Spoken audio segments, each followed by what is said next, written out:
আসসালামু আলাইকুম, সবাই কেমন আছেন? আমি আলহামদুলিল্লাহ ভালোই আছি। আজকে আমি আপনাদের সাথে শেয়ার করব যে আমি শোল মাছ কীভাবে রান্না করলাম।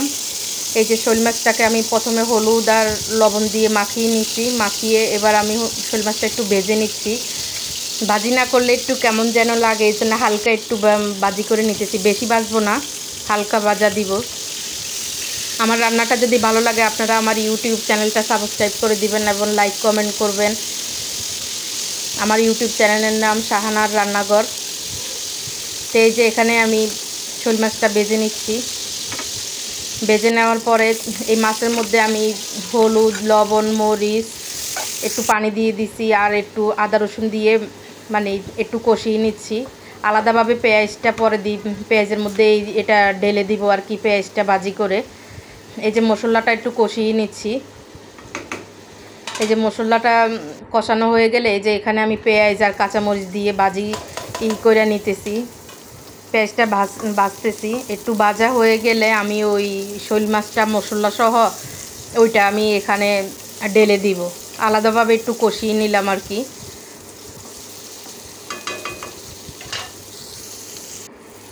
এই যে এবার আমি এই মাছটা আর কি ঢেলে দিচ্ছি পেঁয়াজের মধ্যে।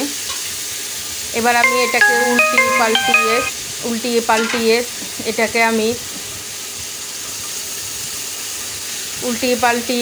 মানে নেড়ে নিব। নেড়ে তারপর এটাকে আমি রান্না করে নিব। এই যে আমি একটু পানি দিয়ে দিতেছি।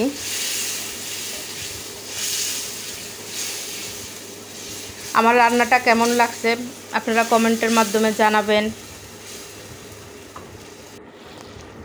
এই যে এবার আমি পানি দিয়ে দিচ্ছি, পানি দিয়ে দিছি। এবার আমি কষিয়ে নিব। 2-3 বার পানি দিয়ে কষানোর পরে তারপর আমি এটাতে টমেটো দিয়ে দিব।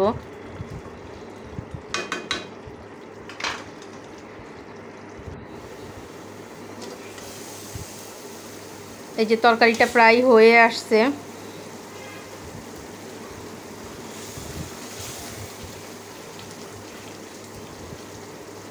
এর মধ্যে আমি টমেটো দিয়ে দিব।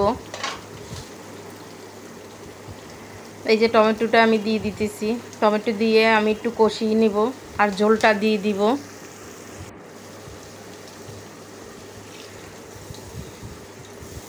এই যে আমি পানি দিয়ে দিছি। পানি দিয়ে এবার আমি ঢাকনা দিয়ে ঢেকে দিব।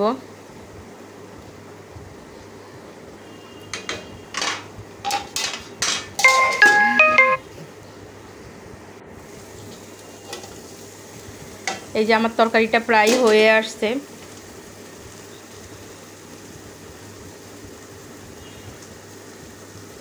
এবার আমি ধনিয়া পাতা দিয়ে দিব। এই যে ধনিয়া পাতা দিয়ে দিব, দিয়ে আমি চুলাটা বন্ধ করে দিব।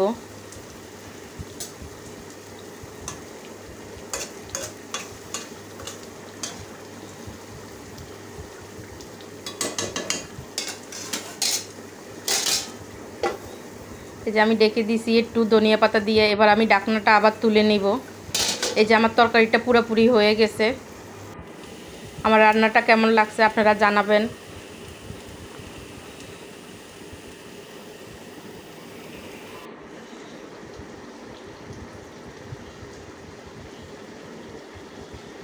সবাই ভালো থাকবেন, সুস্থ থাকবেন। আজকের মতো আল্লাহ হাফেজ।